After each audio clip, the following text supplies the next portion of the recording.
The following content is provided under a Creative Commons license. Your support will help MIT OpenCourseware continue to offer high-quality educational resources for free. To make a donation or view additional materials from hundreds of MIT courses, visit MIT OpenCourseware at ocw.mit.edu.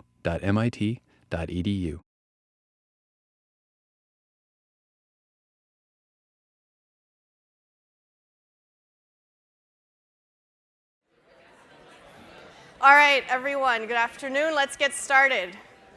So today's lecture will be on testing, debugging, and then exceptions and assertions. So before we begin, let's start with an analogy to sort of come back to real life for a second. So I've made soup before. Perhaps you've made soup before. Let's say you're making soup in this big pot here. And it turns out that bugs keep falling into your soup from the ceiling. All right, quick just question to the audience. What do you do if you encounter this issue? All right, hands up, one at a time. Anyone have any idea? Yeah. Eat it. You want to eat it anyway? Okay. All right, we're going for an analogy here with computer programming. I don't know what you'd do if you have a buggy program. I guess you just release it to the customer and they'd complain. But okay, what else? Yeah. Cover the soup. Cover the soup. That's a good suggestion, yeah. So you can cover the soup, so put a lid on it. Sometimes you'd have to take the lid off, right, to check to make sure it's done, to taste it, add things. So bugs might fall in between there, but covering the soup is a good idea. What else? Yeah? Debug it. I wish I had something for that answer. All right, that's a good answer. Yeah? So take all the food out of your house so there's nothing for the bugs to eat. That's sort of the equivalent of cleaning, like doing a mass cleaning of your entire house. That's a good one. That's sort of eliminating the source of the bugs, right? What else? Yeah, John. Decide it's high protein and declare it a feature. Decide it's high protein and declare it a feature. That's probably what a lot of people would do, right? All right, cool. So I wish computer debugging was as fun as taking bugs out of your soup. So what did we decide? Well, we could check the soup for bugs, keep the lid closed, that was a good suggestion, and cleaning your kitchen, which someone suggested the equivalent of cleaning their kitchen was to just throw out all the food. I would take a mop and clean the floor, but yeah, that works too. So we can draw some parallels for this analogy with computer programming. So checking the soup is really equivalent to testing, right? You have a soup you think has bugs in it, test it, make sure there's no bugs, continue on. Keeping the lid closed, it's sort of this idea of defensive programming. So make sure that bugs don't fall in the first place. Sometimes you have to open the lid to make sure that the soup it tastes good or whatever. So that's equivalent to defensive programming. So try not to have bugs in the first place, but they might show up anyway. Cleaning the kitchen is eliminating the source of the bugs in the first place. This is actually really hard to do in programming, but you can still try to do it. Okay, so let's talk a little bit about programming so far in 6.1 or 600. So you expect really that you write a program, you maybe do a little debugging, and you run the program and it's perfect, right? You just nailed it. But in reality, you write this really complex piece of code and you go to run it and it crashes, right? It's happened to me many times. It's happened to you many times. That's the reality. Okay. So today's lecture will sort of go over some tips and tricks on debugging and how you can help make your life easier when you're writing programs so you don't end up like this little girl here, disappointed beyond belief. All right. So at the heart of it all is really starting with a defensive programming attitude. Okay? And this comes back to the idea of decomposition and abstraction that we talked about when we did the lecture on functions. Right? So try to start out with to modularize your code. Right? If you write your code in different blocks, documenting each different block, you're more likely to understand what's happening in your code later on, and you'll be able to test it and debug it a lot easier. Speaking of testing and debugging, once you've written a program that's modular, you still have to test it. And the process of testing is really just coming up with inputs, figuring out what outputs you expect, and then running your program. Does the output that the program gives match what you expected? If it does, great, you're done. But if it doesn't, you have to go to this debugging step. And this debugging step is the hardest part, and it's really just figuring out why the program crashed or why the program didn't give you the answer that you expected it to give. Okay, so as I mentioned, the most important thing is to do defensive programming, and to that end, you want to set yourself up for easy testing and debugging, which really comes down to making sure that the code you write is modular. So write as many functions as you can, document what the functions do, document their constraints, and it'll make your life a little bit easier later on when you have to debug it. When do you want to start testing? Well, first you have to make sure your program runs. So eliminate syntax errors and static semantic errors, which, by the way, Python can easily catch for you. Once you've ensured that a piece of code runs, then you want to come up with some test cases. So this is pairs of input and output for what you expect the program to do. Once you have your test cases and a piece of code that runs, you can start doing tests. So there's 3 general classes of tests that you can do. The first is called unit testing. And if you've written functions, unit testing just makes sure that, for example, each function runs according to the specifications. So you do this multiple times. As you're testing each function, you might find a bug. At that point, you do regression testing. Come up with a test case that found that bug, and run all of the different pieces of your code again to make sure that when you fix the bug, you don't reintroduce new bugs into pieces of the code that had already run. So you do this a bunch of times. You do a little bit of unit testing, a little bit of regression testing, and keep doing that. At some point, you're ready to do integration testing, which means test your program as a whole. Okay, does the overall program work? So this is the part where you take all of the individual pieces, put them together, and integration testing tests to make sure that the interactions between all of the different pieces works as expected. If it does, great, you're done. But if it doesn't, then you'll have to go back to unit testing and regression testing and so on. So it's really a cycle of testing. OK, so what are some testing approaches? The first, and this is probably most common with programs that involve numbers, is figuring out some natural boundaries for the numbers, for the program, sorry. So for example, if I have a function is bigger, and it compares if x is bigger than y, then some natural boundary, given this specification, is if x is less than y, x is greater than y, x is equal to y, maybe throw in less than or equal to, or greater or equal to, and so on. So that's just sort of an intuition about the problem. It's possible you have some problems for which there are no natural partitions, in which case you might do some random testing, and then the more random testing you do, the greater the likelihood that your program is correct. But there's actually 2 more rigorous ways to do testing. And one is black box testing, and the other one is glass box testing. In black box testing, you're assuming you have the specifications to a function. So that's the docstring.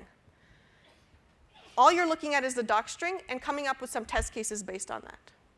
In glass box testing, you have the code itself, and you're trying to come up with some test cases that hit upon all of the possible paths through the code.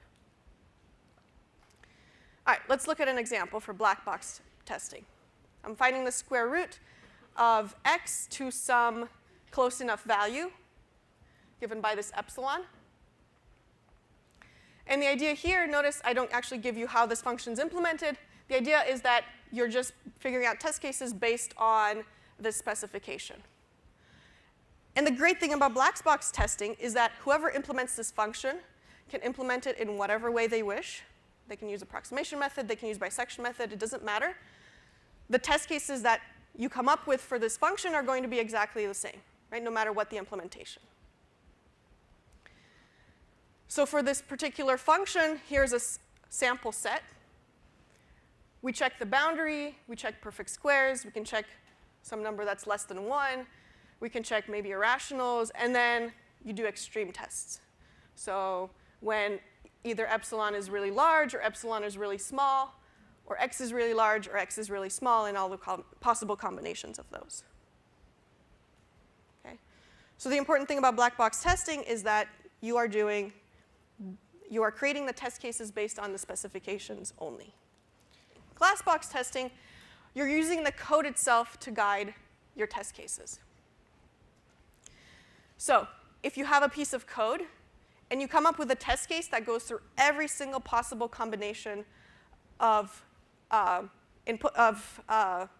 single possible path through the code, then that test set is called path complete. The problem with this is when you encounter loops, for example. Every single possible path through a loop is maybe the code not going through the loop at all, going through once, going through twice, going through 3 times, 4 times, 5 times, and so on, right? Which could be a very, very big test set. So instead, there are actually some guidelines for when you're dealing with loops and things like that. So for branches, when you're doing glass box testing, it's important. You should just exercise all of the parts of the conditional. So make sure you have a test case that goes through each part of the conditional. For for loops, make sure you have a test case where the loop is not entered at all, where the loop is entered one time, and when the loop is entered just some number more than once. For while loops, similar to for loops, except that make sure you have test cases that cover all of the possible ways to break out of the while loop. So if the while loop condition becomes false, or if maybe there's a break inside the while loop, and so on. So in this example, we have the absolute value of x. This is a specification, and this is the implementation that someone decided to do for this function. So a path complete test set means that you want to have a test that goes through each one of these branches. So if x is less than -1, well, -2 is less than -1, so that's good. And otherwise, which means pick a number greater than -1, so 2. So 2 and -2 are path complete, yields a path complete test suite. But notice that while we've hit upon every possible path through this code, we've actually missed a test case, -1. So this code incorrectly classifies -1 as returning -1, right, which is wrong.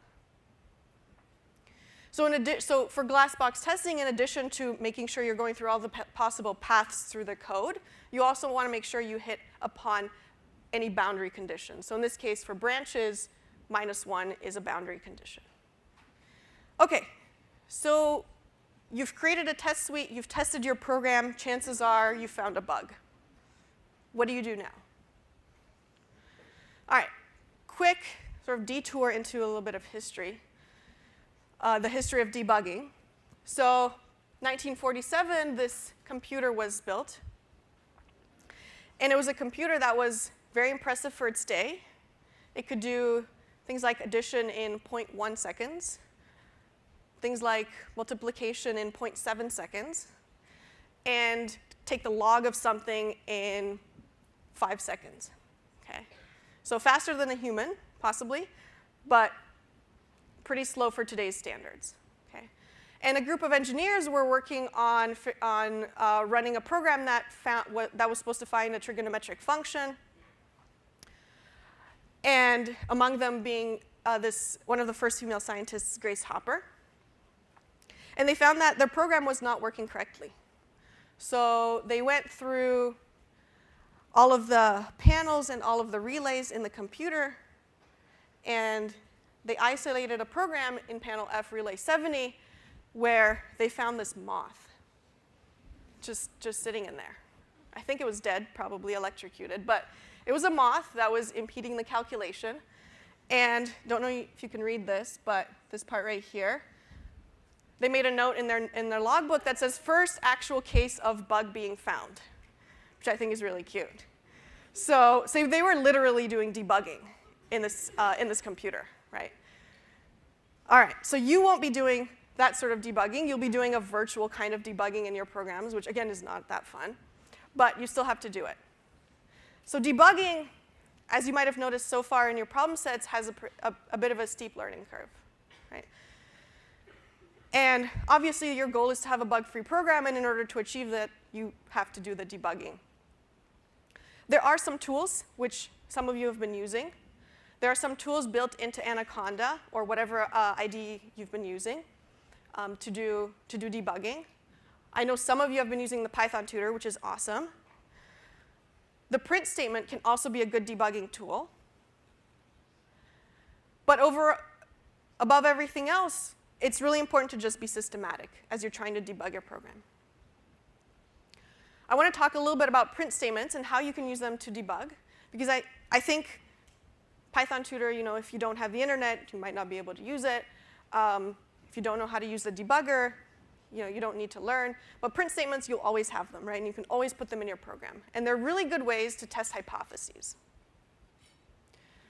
So good places to put print statements are inside functions, inside loops, for example. What are the loop parameters? What are the loop values? What functions return what values? So you can make sure that values are being passed, the correct values are being passed between parts of your code. I will mention that you can use the bisection method when you're debugging, which is interesting. So if you take a print statement, find approximately the halfway point in your code, print out what values print out some relevant values, all of the possible, print out some values at that point in your code. If everything is as you expect it to be at that point in your code, then you're good. That means the code so far is bug-free. However, that means that the code beyond it has a bug, right? So since you've put a print statement halfway in your code and you think that gave good results, then put a print statement 3/4 of the way in the code and see if the values are as you expect at that point. And if they are, great, then put a print statement further down. So in this way, you could use the bisection method to sort of pinpoint a line or a set of lines or maybe a function that's giving you the bad results. So the general debugging steps is to study the program code. Don't ask what is wrong, because that's actually part of the testing. So your test cases would have figured out what's wrong. The debugging process is figuring out how the result took place. And since programming and debugging is a science, you can use the scientific method as well. So look at all the data, that's your test cases, figure out a hypothesis, maybe say, oh, maybe I'm indexing from 1 instead of 0 in lists, for example. Come up with an experiment that you can repeat, and then pick a simple test case that you can test your hypothesis with. So as you're debugging, you will encounter error messages. And these error messages are actually pretty easy to figure out. And they're really easy to fix in your code. So for example, accessing things beyond the limits of a list give you index errors. Trying to convert, in this case, a list to an integer gives you type errors. Accessing variables that you haven't created before gives you name errors, and so on and so on. And syntax errors are things like if you forget a parentheses or forget a colon or something like that. OK, so error messages are really easy to spot, right? The Python interpreter spits these out for you, and then you can pinpoint the exact line. Logic errors are actually the hard part. Okay? And logic errors are the ones that you will be spending the most time on, for which I would recommend always trying to take a break, take a nap, go eat something. Sometimes you'd have to start all over, right? So throw out the code you have and just sit down with a piece of paper, try to figure out how you want to solve the problem. And if you look up the term rubber ducky, a lot of heads went up on that one. Rubber ducky debugging, that is an actual term in Wikipedia. And it's when a programmer explains their code to a rubber ducky. That's me on the left, explaining code to my rubber ducky. You should go buy one. Or code to anyone else, preferably someone who doesn't really understand anything, because that'll force you to explain everything really, really closely. Okay? And as you're doing that, you'll figure out your problem. And I figured out my problem in both of these cases. So just go back to the basics. All right. Quick summary of do's and don'ts of debugging and testing. So don't write the entire program, test the entire program, and debug the entire program. I know this is really tempting to do, and I do it all the time, but don't do it, okay? Because you're going to introduce a lot of bugs, and it's going to be hard to isolate which bugs are affecting other ones, and it'll lead to a lot more stress than you need. Instead, do unit testing. So write one function, test the function, debug the function, make sure it works, write the other function, and so on and so on. Do a little regression testing, a little more unit testing, a little integration testing. And it's a lot more systematic way to write the program. And it'll cut down on your debugging time immensely. If you're changing your code, and inevitably you'll be changing your code as you're doing your problem sets, remember to back up your code. So if you have a version that almost works, don't just modify that, maybe save a copy. You've got terabytes of memory on your computer. It won't hurt to just make a quick copy of it. Document maybe what worked and what didn't in that copy, and then make another copy, and then you can modify your code. Okay. So that's sort of a high-level introduction to testing and debugging. The rest of the class will be on the error messages, or on errors that you'll get in your programs. So when your functions, when you run functions or when you run your program, at some point the program execution is going to stop, right? Maybe it encountered an error because of some unexpected condition. And when that happens, you get an exception. So the error is called an exception. And it's called an exception because it was an exception to what was expected, okay, to what the program expected. So all of these errors that I've talked about in the previous slides are actually examples of exceptions, okay? And there are actually many other types of exceptions, which you'll see as you go on in this course and also in 60002. So how do we deal with these exceptions? Okay. In Python, you can actually have handlers for exceptions. So if you know that a piece of code might give you an error. For example, here I'm dealing with inputs from users. And users are really unpredictable, right? You tell them to give you a number, they might give you their name. Nothing you can do about that. Or is there? Yes, there is. So in your program, you can actually put any lines of code that you think might be problematic, that might give you an error, an exception, in this try block. So you say try colon, and you put in any lines of code that you think might give you an error. If none of these lines of code actually produce an error, then great. Python doesn't do anything else. It treats them as just if they were part of a regular program. But if an error does come up, for example, if someone doesn't put in a number but puts their name in, that's going to raise an error, specifically a value error. And at that point, Python's going to say, is there an except statement? And if so, this except statement is going to handle the error. And it's going to say, OK, an error came up, but I know how to handle it. I'm going to print out this message to the user. So if we look at code, this is the same code as in the slides. And there's no try except block around it. So if I run it and I say 3 and 4, it's going to run fine. But if I run it and I say A, it's going to give a value error. Okay? Now if I run the same piece of code with a try except block, I run it. If I give it a regular numbers, it's fine. But if I'm being a cheeky user and I say 3, automatically this would have raised a value error in the previous version of the program. But in this version of the program, the programmer handled the exception or caught the exception and printed out this nicer looking message. So bug in user input is nicer than this whole lot here, right? A lot easier to read. Okay, so any problematic lines of code you can put in a try block and then handle whatever errors might come up in this except block. This except block is going to catch any error that comes up, okay? And you can actually get a little bit more specific and catch specific types of errors.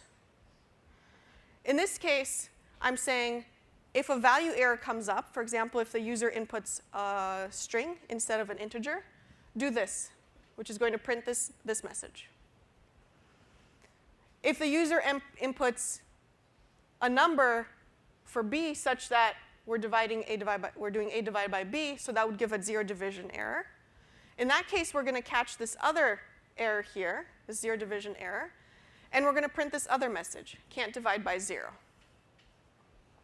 Okay? So you can think of these different except blocks as sort of if, else if statements except for exceptions. Okay? So we're going to try this, but if there's a value error, do this. Otherwise, if there's a division error, do this. And otherwise, do this. So this last except is actually going to be for any other error that comes up. So if it's not a value error, nor a division error, then we're going to print something went very wrong. I couldn't even try to make the program come up with any other error besides those two. Okay? So a lot of the time, you're just going to use try except blocks. But there's other blocks that you can add to exceptions, and these are more rarely used, but I'll talk about them anyway. So you could have an else block. And an else block is going to get executed when the code in the try block finished without raising an error. And you can also have a finally block, which is always executed. Okay? If the code in the try block finished without an error, if you raised an exception, if you raised a different kind of exception, if you went through the else. In any of these cases, whatever is in the finally block is always going to get executed. Okay? And it's usually used to clean up code.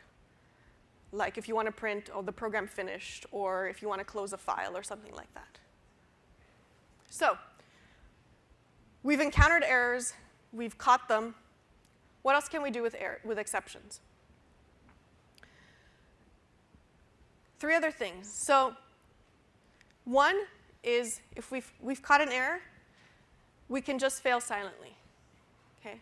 What this means is you've caught an error, and you just substitute whatever erroneous value the user gave you for some other value.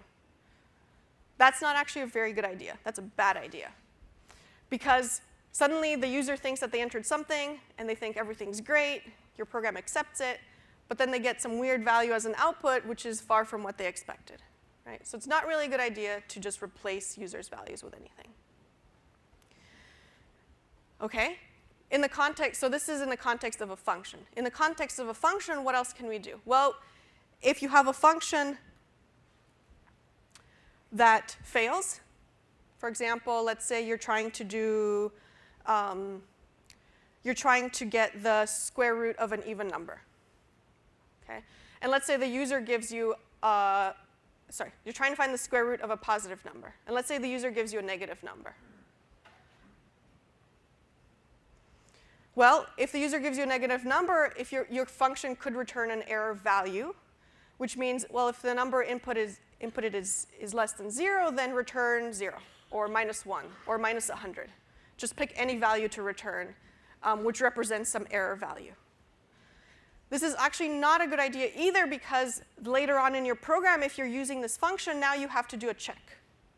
And the check is, well, if the return from this function is -1 or -100, do this. Otherwise, do this. So you're complicating your code, because now you always have to have this check for this error value, right? Which makes the code really messy. The other thing we can do is we can signal an error condition. So this is how you create control flow in your programs with exceptions. So in Python, signaling an error condition means raising your own exception. So far we've just seen the programs crashing, which means they raise an exception and then you deal with them. But in this last case, you're raising your own exception as a way to use that exception later on in the code. Okay? So in Python, you raise your own exception using this raise keyword, and then an exception, and then some sort of description, like user entered a negative number or something like that. Okay? A lot of the time, we're going to raise a value error. Okay? So if the number is less than 0, then raise a value error, something is wrong. Okay? The keyword, the name of the error, and then some sort of descriptive string. Okay, so let's see an example of how we raise an exception. I have this function here called getRatios. It takes in two lists, L1 and L2, and it's going to create a new list that's going to contain the ratio of each element in L1 divided by each element in L2. So I have a for loop here, for index in range length L1. So I'm going through every single element in L1. I'm going to try, here. I'm going to try to do this line. So I think that this line might give me an error. So I'm going to put it in a try block. The error I think I'm going to get is a zero division error, because what happens when an element in L2 is 0? And when an element in L2 is 0, I'm going to append this not a number as a float. Okay, so NaN as a string, you can convert it to a float, and it stands for not a number. Okay, so then I can continue populating the list with these not a numbers if an element in L2 is 0. And otherwise, if there's no zero division error, but there's another kind of error, then I'm going to raise my own error and say, for any other kind of error, just raise a value error, which says getRatios was called with a bad argument. Okay? So here I'm sort of consolidating all errors into my one value error. So later on in my program, I can catch this value error and do something with it. Here's another example of exceptions. So let's say we're given a class list. We have a list of lists where we have the name of a student, first name and last name, and their grades in the class. So we currently have 2 students. And what I want to do is create a new list, which is the same things, the same inputs here, but I'm appending an extra value at the end of the list for each student, which is the average of all of their grades, or all of their grades. So let's look at the code. This is a function that takes the class list, which is this whole list here. I'm creating a new list inside it, initially empty. And then I'm going for every element in the class list. I'm appending element at 0, which is going to be this first list here. So it's going to be the first name and the last name. Element at 1, which is the grades. And then the last thing I'm appending is a function call. The function call being called with element 1, which is all of the grades. And this is my function call. We're going to see 3 different function calls. Okay, this is the first one. It simply takes the sum of the grades and divides it by the length of the grades. If these students are responsible and they've taken all of the tests, right, then there's no problem, because length of grades is going to be something greater than 0. But what if we have a student in the class who didn't show up for any tests? Then we have no record of any of their tests, right? No record of grades or anything like that. So they're going to have an empty list. So if we run this function averages on their data, we're actually going to get a 0 division error because we're trying to divide by length of grades, which is going to be 0. So what can we do? Two things, two options here. One is we can just flag the error and print the message. So here, there's a new average function, an improved one, that's going to try to do the exact same line as the previous one. And it's going to catch the 0 division error. And when it catches it, it's going to print this warning. And when we run it, we're going to get warning, no grades data, which is fine. And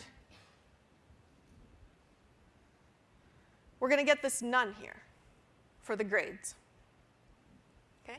So everyone else's grades was calculated correctly. And for this last one, we got a none. That's because when we entered this except statement, right, if this is a function, remember functions return something. This function in this particular except statement didn't return anything, right? So it returns a none. So for the averages for this particular function, the average is going to be a none for this person who didn't have any grades associated with them. Okay? And yeah, so that's basically what I said. So that's our first option, is to just flag the error and print a message. The other option is to actually change the policy. So this is where you replace the data with some sort of default value. And if you do something like this, then this should be documented inside the function. So when you write the doc string for the function, you would say if the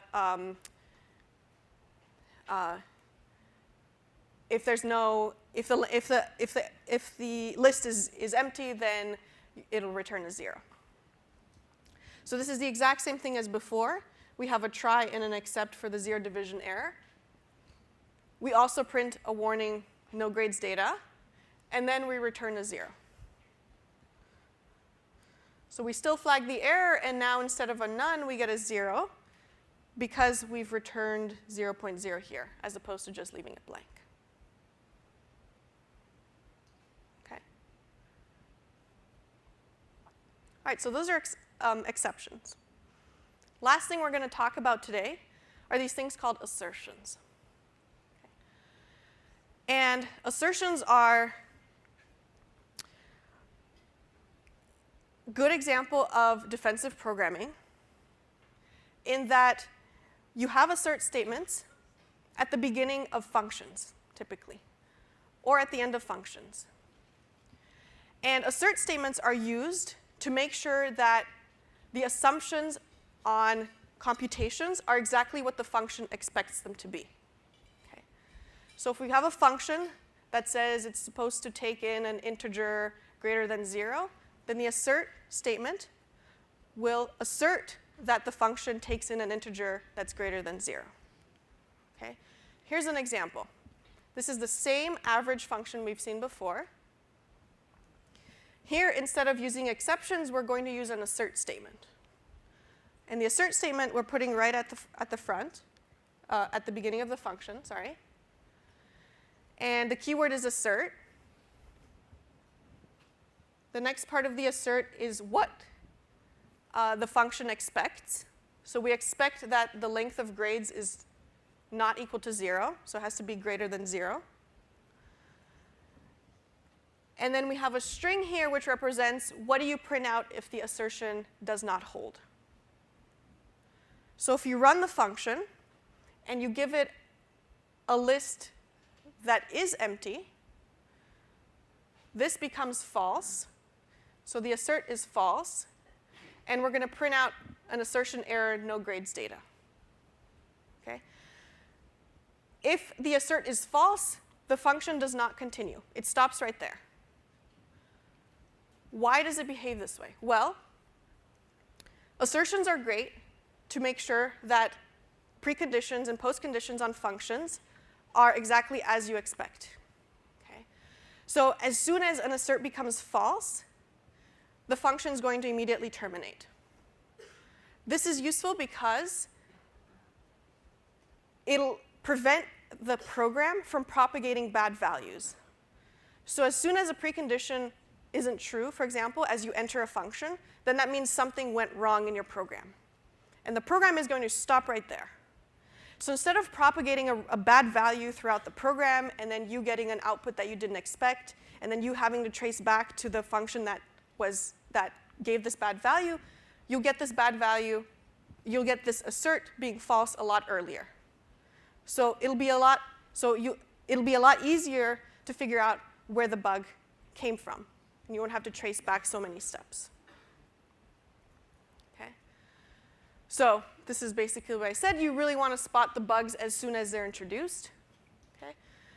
And exceptions are good if you want to raise them when the user supplies bad data input, but assertions are used to make sure that the types the types of inputs to functions, maybe other conditions on inputs to functions are being held as the values are being passed in. Okay? So the keyword here is making sure that the invariants on data structures are met. And that's it. Great. Thanks.